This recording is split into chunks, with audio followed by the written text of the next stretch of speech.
Hola, buenas tardes a todos y a todas. Bienvenidos a una nueva entrevista de Hablemos de Salud, un espacio para la prevención y la promoción en salud que es realizado por el equipo del Departamento de Salud Digital del Ministerio de Salud. Mi nombre es Eva Guzmán y les cuento que como cada año, este 22 de septiembre se conmemoró el Día de la Leucemia, un tipo de cáncer a la sangre que según datos del GloboCam, de Global Cancer Observatory, en Chile se registra un poco más de 1.300 nuevos casos diagnosticados cada año y que además genera la muerte de unas 900 personas anualmente. Para conocer en profundidad esta patología, ya nos acompaña y está con nosotros la doctora Mónica Romero. Ella es médica cirujana, especialista en medicina interna y también en hematología y hemoterapia. La doctora Romero trabaja en el Hospital Guillermo Gran Benavente de Concepción y es además experta universitaria en mieloma múltiple y linfoma, coordinadora además del grupo de estudio GRELAM Chile y cuenta con una amplia trayectoria como investigadora del área oncológica en instituciones nacionales e internacionales. Así que, doctora Romero, le damos la bienvenida. Muchas gracias por acompañarnos el día de hoy, por estar con nosotros y poder conversar sobre este tema tan importante y conocer más acerca de esta tipo, ¿cierto?, de patologías, de enfermedad, para quienes hoy día nos acompañan. Antes de comenzar, doctora, les recuerdo a quienes se van conectando que el chat estará disponible para que nos envíen sus preguntas y comentarios, los cuales podrán ser respondidos por la doctora una vez que terminemos, ¿cierto?, esta conversación. Así que ahora sí, doctora, ¿me escucha bien? Sí, perfecto. ¿Tú? Yo la escucho súper bien, doctora, así Ya. que gracias nuevamente por acompañarnos, bienvenida. Y bueno, para comenzar a hablar sobre este tema, ¿cierto? Como ya lo mencionaba, tan relevante y para muchas personas a veces desconocido. Y para contextualizar, doctora, la conversación, preguntarle lo primero, ¿qué es la leucemia?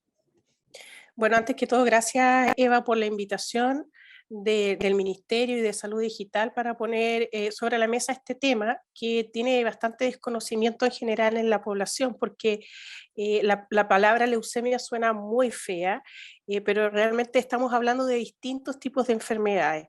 En general, las leucemias son enfermedades de la médula ósea de la sangre, que donde se ve reemplazada el tejido normal que nosotros tenemos dando vuelta en la sangre, que son los glóbulos rojos, las plaquetas, las defensas o leucocitos, y que nacen en la médula, dentro de los huesitos. Nosotros tenemos, para usar un lenguaje bien coloquial, nosotros tenemos dentro de la médula de los huesitos, los productores, los papás de lo que nosotros vemos cuando nos sacan los exámenes de las venitas, la sangre periférica que llamamos nosotros.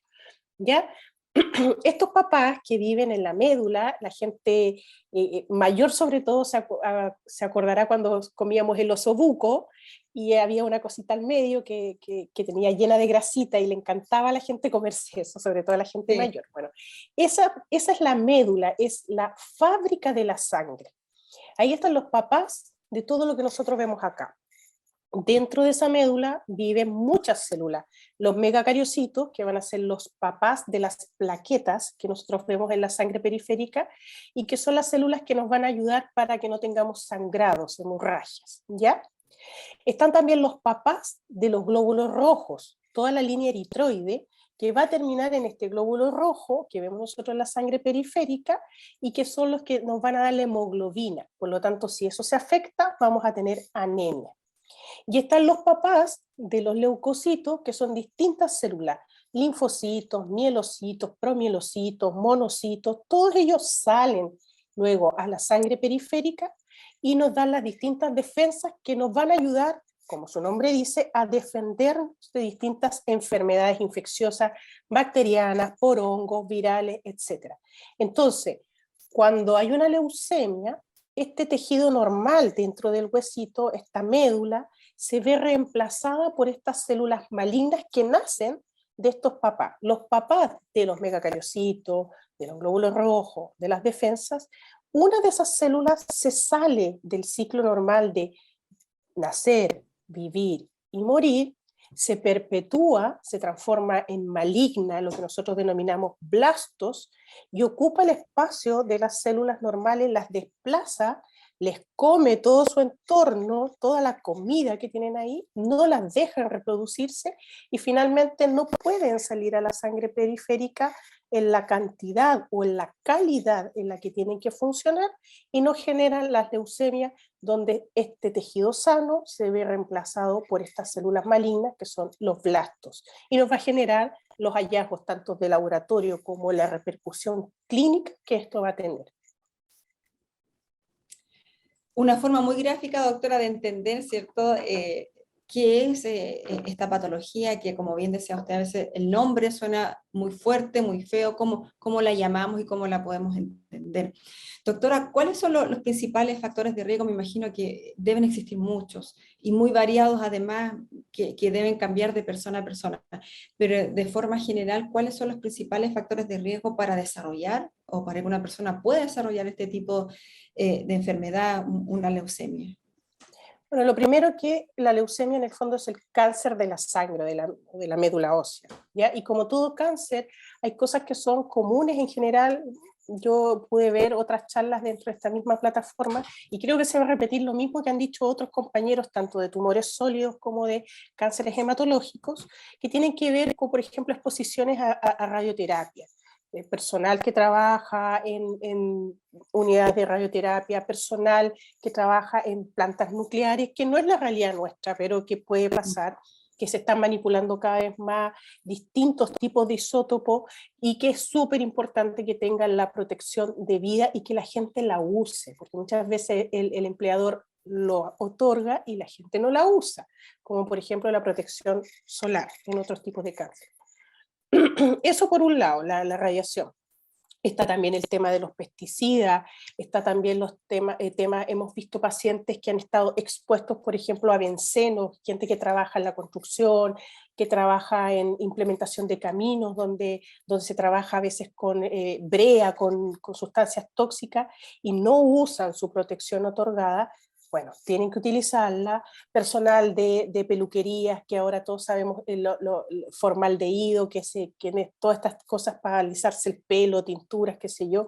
Bueno, si lo van a aplicar, tienen que usar su mascarilla, porque la exposición permanente a tóxicos que pueden ser habituales y que en bajas cantidades no nos van a causar nada a nosotros si vamos una vez a la peluquería, pero alguien que está todo el día planchando y utilizando productos con formol y que no se protege, bueno, tarde o temprano eso puede tener un impacto malo en todas sus células, no solo en las células de la sangre como la leucemia, en otros tipos de cánceres también.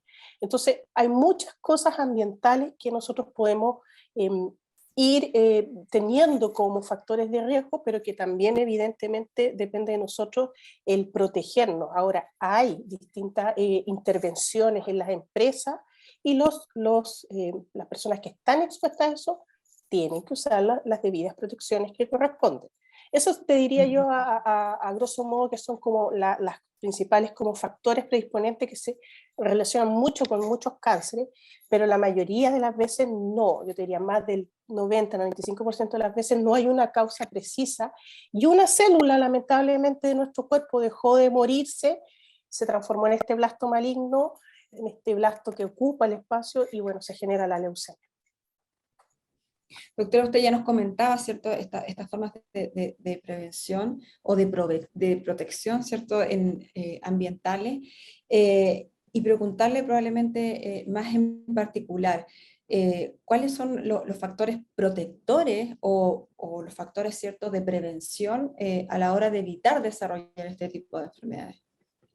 Bueno, en general, aparte de lo que dijimos de las protecciones sobre las exposiciones laborales, evidentemente cualquier vida sana, que no tener una vida donde ojalá no haya exposición a tóxicos como alcohol de forma desmedida, el tabaco, uso de drogas, la falta de ejercicio, el mal control de factores de riesgo cardiovascular, evidentemente todo eso nos va a proteger. A lo mejor no se va a bajar una incidencia así grotescamente del cáncer, a lo mejor no nos va a bajar eso, pero la población se está envejeciendo cada vez más. Nosotros vemos que el cáncer en este momento es la principal causa de muerte en nuestro país y en muchos países desarrollados.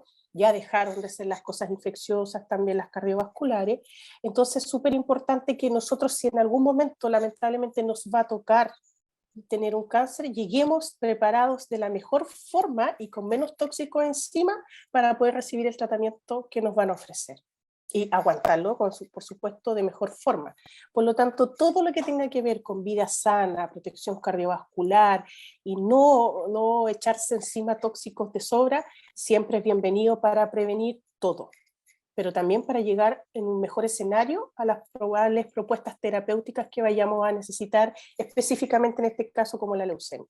Recapitulando, doctora, lo que estábamos conversando, bueno, para quienes ¿cierto? Se suman hoy día a esta conversación, les contamos que estamos conversando con la doctora Mónica Romero. Ella es médico cirujano, especialista en medicina interna, hematología y hemoterapia del Hospital Guillermo Gran Benavente. Así que estamos conversando hoy día con la doctora, ¿cierto?, sobre esta enfermedad, esta patología que es la leucemia. Y doctora, usted ya nos comentaba qué es, cómo se produce, los factores de riesgo. Y nos estaba comentando antes de este corte, ¿cierto? ¿Cuáles eran los factores más importantes a la hora de la protección o de la prevención? Sí, como lo mencionábamos, evidentemente hacer todo lo que sea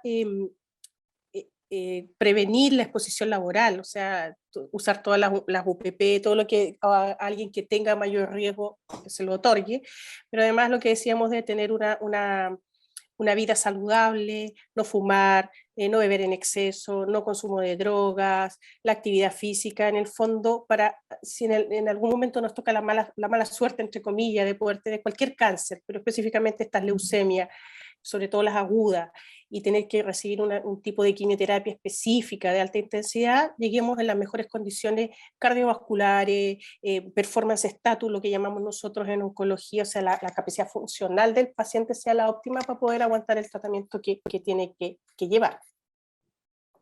Así, doctora, ¿hay algún grupo en nuestro país, hay algún grupo específico, un grupo etario donde se afecte más o donde sea más prevalente este tipo de enfermedad? Y lo que pasa es que cuando hablamos de leucemia, acá estamos poniendo en un mismo saco cuatro grandes grupos, ¿ya? Entonces, y yo voy a hablar siempre de las leucemias del adulto, ojo que yo soy hematóloga de adulto, por lo tanto la incidencia y cómo funcionan los niños no escapa a mis capacidades técnicas, pero en los adultos nosotros tenemos cuatro grandes grupos de leucemia. Las leucemias agudas, que se dividen en mieloides y linfoides, o sea, de la línea del mielocito y del linfocito, y las leucemias crónicas, que también son linfocíticas o mieloides. ¿Ya? Entonces, dependiendo del tipo de leucemia, va a haber una incidencia o incluso algunos factores de riesgo distintos. En el caso de las leucemias agudas mieloides, que es donde yo llevo la principal línea de investigación, es una enfermedad que en general se da en el adulto mayor, o sea, en el adulto sobre 60, 65 años. Las medianas de edad de diagnóstico de estos pacientes están en torno a los 65, 68 años, dependiendo de la serie. En nuestro país, nosotros el GRELAM, que es el Grupo de Estudios de Leucemias Agudas Mieloides, llevamos un registro junto con el grupo español PETEMA, trabajamos a nivel multicéntrico, 16 centros en Chile, y lo que sí nos hemos dado cuenta que la mediana de edad de diagnóstico de nuestros pacientes en este tipo de patología es 10 años más joven que la reportada en la literatura. La mediana nuestra es de 58 años. Son pacientes que son más jóvenes, no sabemos todavía por qué, tenemos que analizar eso. En el caso de las leucemias agudas linfoides, son más frecuentes en pacientes muy jóvenes, en los niños, o después tienen como dos picos, en la niñez y luego después de los 60, 65 años. Las leucemias mieloides crónicas, que es la otra línea de investigación que me toca llevar, tienen una edad en torno a los 60, 62 años. Nosotros también tenemos acá en Chile una mediana de edad de diagnóstico a través del registro que llevamos nacional de leucemia mieloide crónica con la Sociedad Chilena de Hematología, en torno a los 48, 49 años, o sea, 10 años de nuevo más jóvenes que lo que está reportado, tanto en el registro de Estados Unidos como otros registros europeos. Y la leucemia linfática crónica clásicamente ha sido una leucemia que es del adulto mayor, o sea, sobre 65, 70 años, y eso sí lo vemos. Eso vemos que esa es una enfermedad que es mucho más frecuente en los pacientes más ancianos o muy mayores, y que no, el 90% de las veces se diagnostica por un hallazgo en pacientes asintomáticos. Ujú. Doctora, ¿cuáles son hoy día los principales estos signos y síntomas a los cuales las personas hoy día deben estar atentas y frente a las cuales, ¿cierto?, debieran consultar un médico? Ya, volviendo a las leucemias crónicas, porque de nuevo tenemos que dividir que son dos situaciones clínicas totalmente distintas. Las leucemias crónicas en general se detectan por un examen de laboratorio al azar. La mayoría de los pacientes no tienen síntomas de esta enfermedad, sobre todo la leucemia linfática crónica, donde se van a hacer su chequeo del programa de crónico, los abuelitos, y detecta que hay un alza en el número de linfocitos y se deriva. Hay que decir que todas las leucemias, independientes si son agudas o crónicas, son GES, son auge, lo que se conocía antes como auge, ¿ya? Por lo tanto, ante la sospecha se derivan desde el consultorio o un hospital periférico al sistema público o la red que le corresponda al paciente según su ISAPRE. La leucemia mieloide crónica, aproximadamente el 70% de los pacientes también no tiene síntomas, y en su chequeo anual o su examen médico preventivo del adulto se ve una leucocitosis de predominio mieloide, muchas veces aumentan las plaquetas, el paciente no tiene anemia, entonces se deriva también como GES o como sospecha de leucemia mieloide crónica. En el caso de las agudas es totalmente distinto, porque como su nombre dice, una leucemia aguda es una ruptura de la situación clínica habitual del paciente. El paciente consulta normalmente, ya sea una leucemia linfoblástica aguda o mieloblástica aguda, por un quiebre de su situación clínica, donde en general los motivos de consulta son el cansancio, el decaimiento importante que tiene que ver con la anemia, y porque ya no tenemos los glóbulos rojos, sangrados o distintas hemorragias, ya sean mucocutáneas o se llenan de puntitos que parecen picaditas de pulga que se llaman petequias, ¿ya? Porque se cayeron los papás de las plaquetas, y por el aumento de infecciones a repetición, pero no es el típico resfrío, estamos hablando de pacientes que tienen una neumonía grave, que nunca la han tenido, paciente con una sepsis, y que al mirar el examen de sangre uno ve que esto puede tener la sospecha de una leucemia aguda. Entonces hay un quiebre en la situación del paciente que lo lleva a consultar por esas tres principales situaciones. Perfecto. Doctora, usted ya adelantaba, ¿cierto? Y hablaba sobre el diagnóstico y que a veces son hallazgos también estas enfermedades. Hoy día, ¿cómo se diagnostica? Y me imagino que también acá viene esta diferenciación entre una y otra. ¿Cómo hoy día se diagnostica un paciente cuando ya está con esta sintomatología? O también, ¿cierto? En el caso de aquellos que, como bien decía usted, no presentan sintomatología y que pareciera más un hallazgo diagnóstico. Bueno, en general en las leucemias agudas, nosotros tenemos un proceso de sospecha o de alta sospecha a través del examen de sangre habitual, que es el hemograma.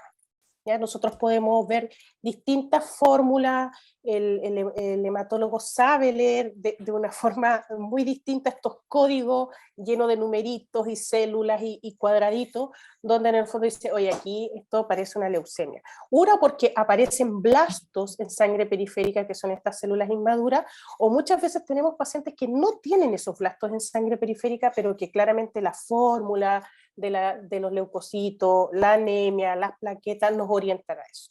Cuando nosotros tenemos la sospecha de una leucemia aguda a través de este examen del hemograma, tenemos que ir a hacer un estudio de la médula, de la fábrica de la sangre.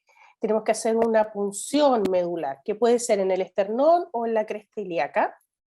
Es un procedimiento con anestesia normalmente local. Se saca una muestra de la médula, de la fábrica de la sangre, que se hacen tres análisis principales.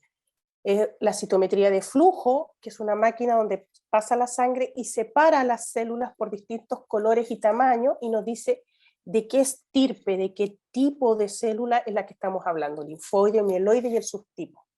Son técnicas de diagnóstico bastante avanzadas y que no están disponibles en todos los hospitales. Por lo tanto, lo primero es la sospecha a través del hemograma, y luego la derivación a los centros de mayor complejidad. El otro examen que nosotros hacemos es la biología molecular, las PCR, ¿ya? Porque las leucemias agudas son muchas, no es que sea una sola, son muchos subtipos, porque son distintos clones, distintos tipos de blastos involucrados. Entonces nosotros vamos a buscar marcadores moleculares, que a día de hoy el tratamiento ha cambiado tanto que ya podemos incluso tener terapias dirigidas contra esas alteraciones moleculares. Cuando hablo de alteraciones moleculares, no quiere decir que sean hereditarias, ¿ah? Para que la gente tampoco se asuste.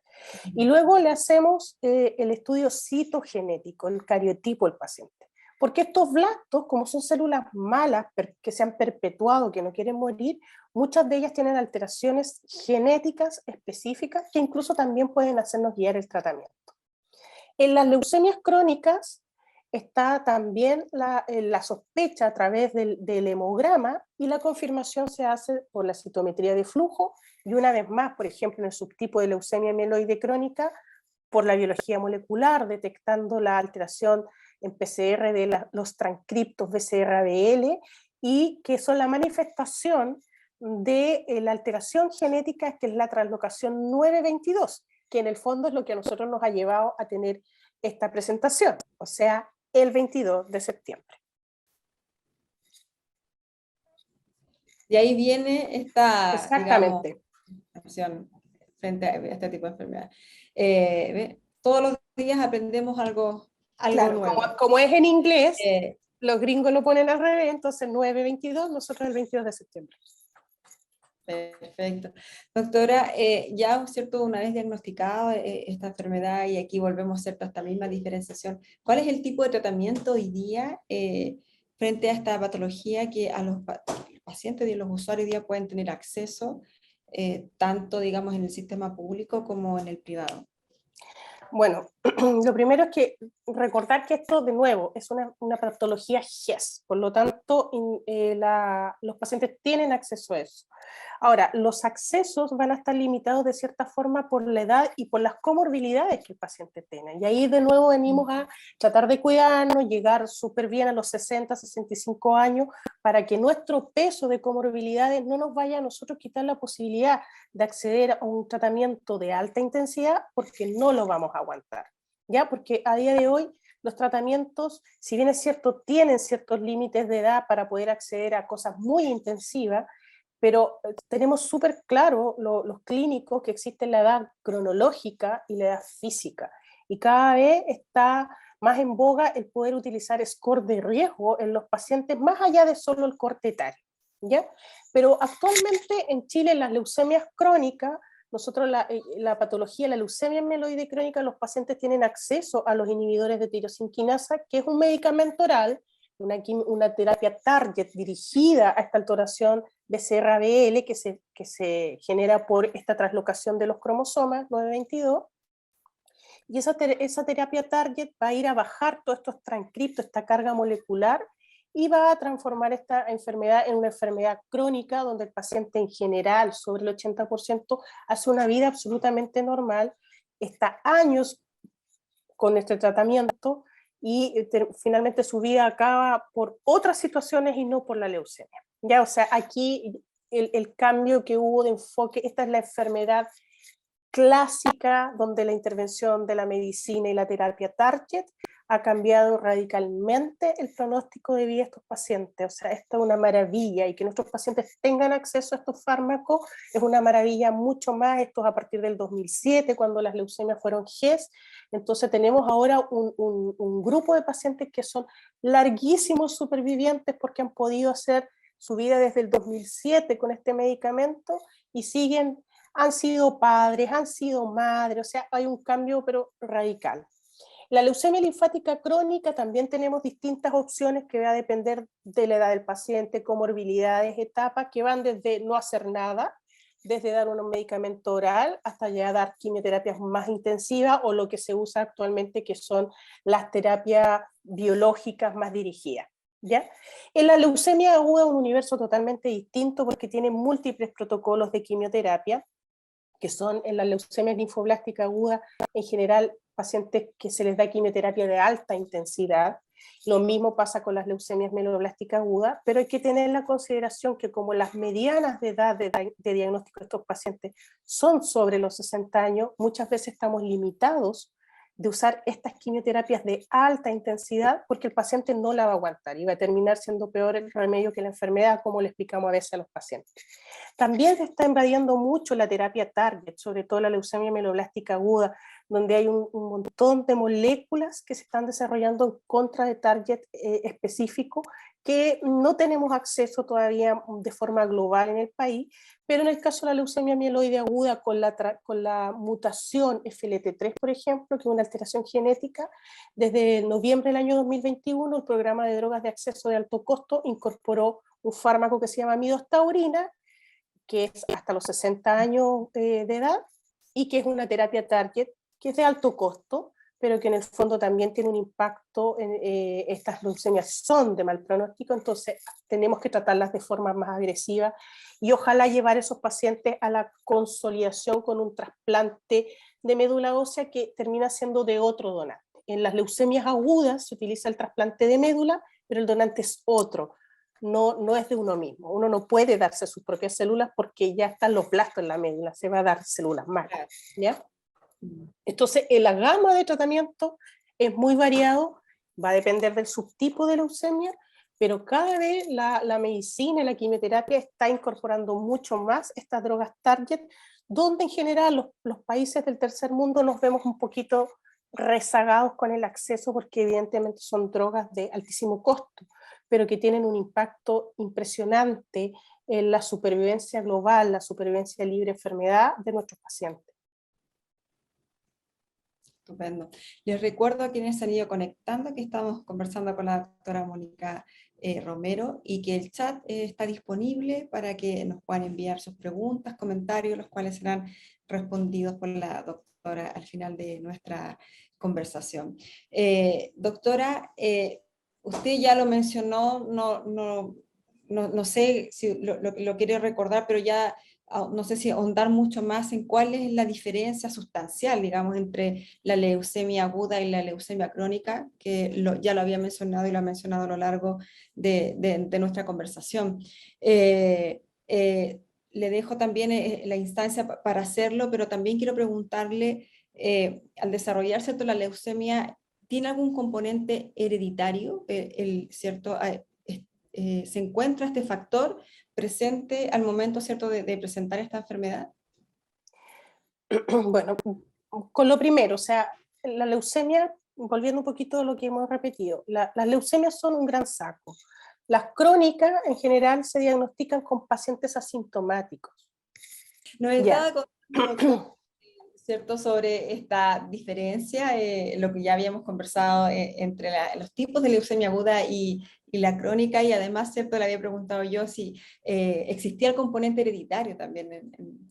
Sí, volviendo un poquito a lo de aguda y crónica, la mayoría asintomáticos, en general son pesquisas en exámenes de control habitual, y si no, los pacientes consultan por decaimiento, dependiendo de lo que se afecte más. Agudas, una ruptura absoluta de la situación clínica del paciente que lo lleva a consultar por cansancio o anemia, sangrado o baja las plaquetas e infecciones por alteración de los glóbulos blancos.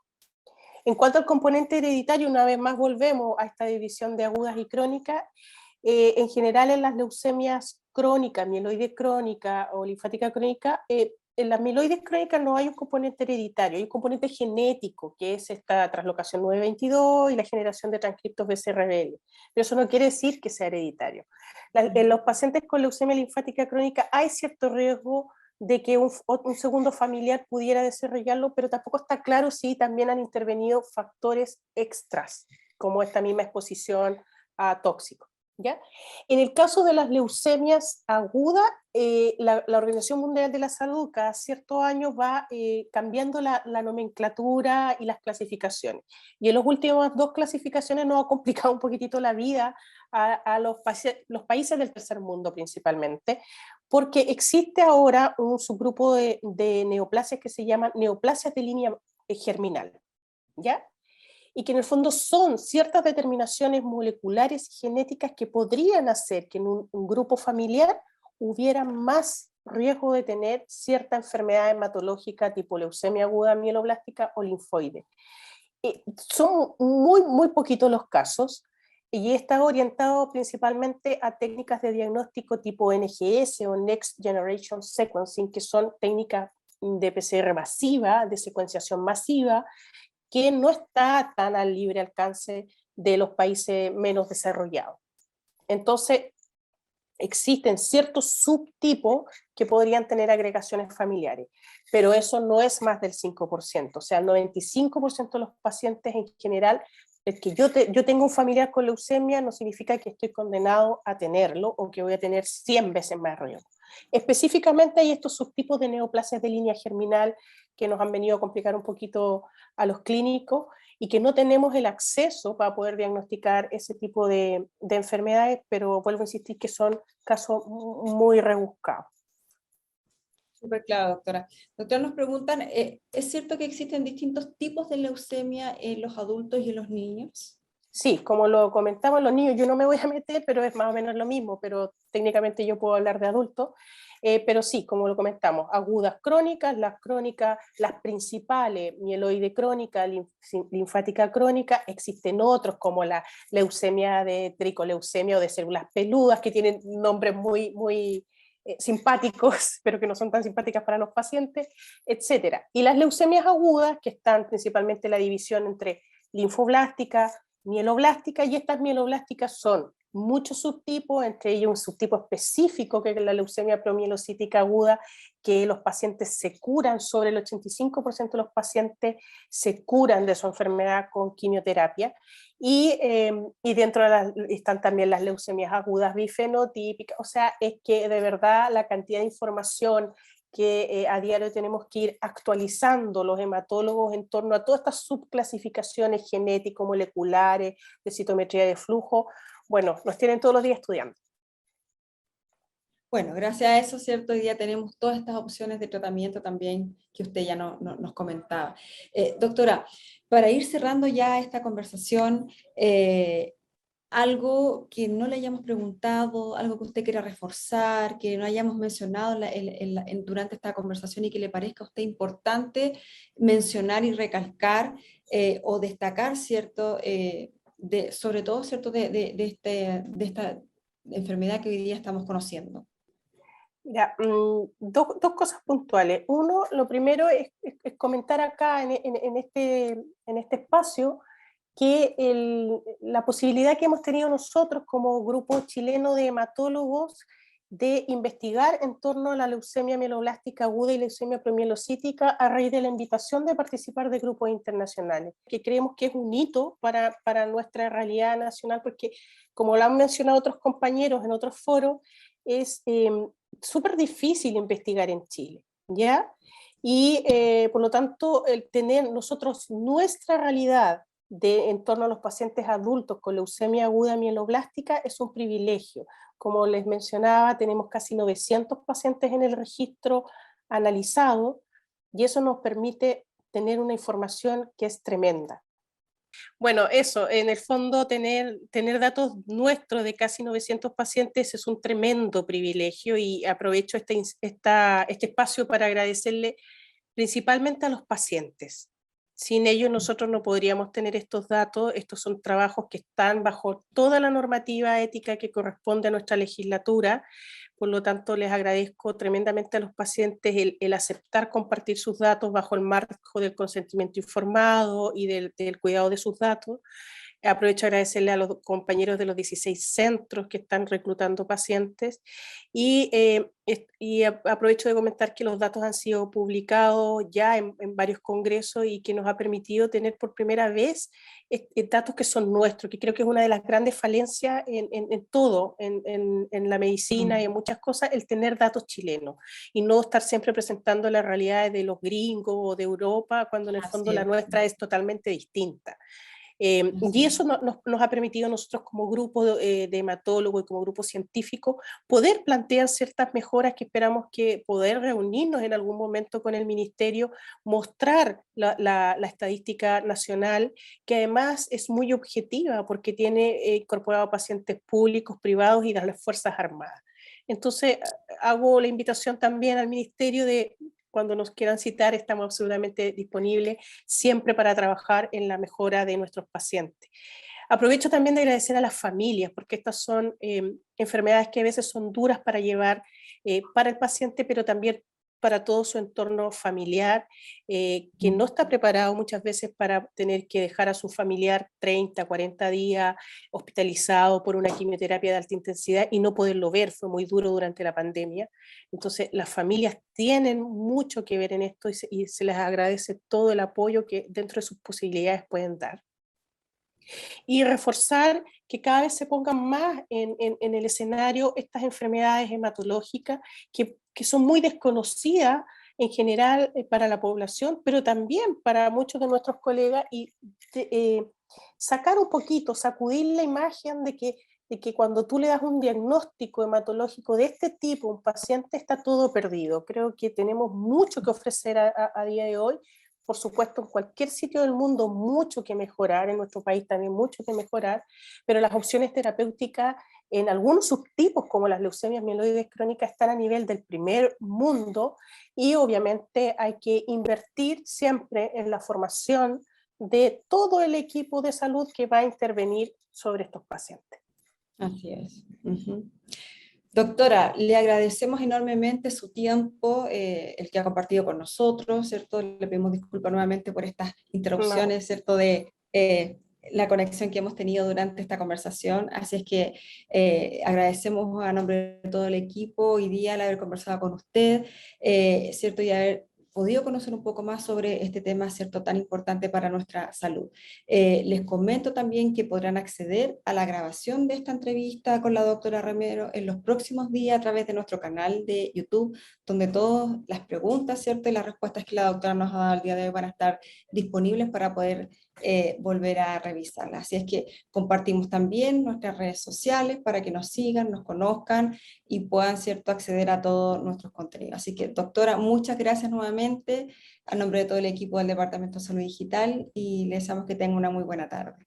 Muchas gracias, Eva, y algo súper cortito. Les quiero mandar un tremendo abrazo y mucha fuerza a todos nuestros pacientes de leucemias agudas y crónicas, sobre todo de los pacientes del Hospital Guillermo Gran Benavente, que es un hospital de la región del Biobío, de Concepción, en el cual yo trabajo, y que estoy tremendamente orgullosa de mi hospital y por supuesto de mis pacientes, que así como nosotros los ayudamos a ellos en el día a día, ellos a nosotros nos enseñan tanto día a día también. Así que un saludo para todos nuestros pacientes del hospital.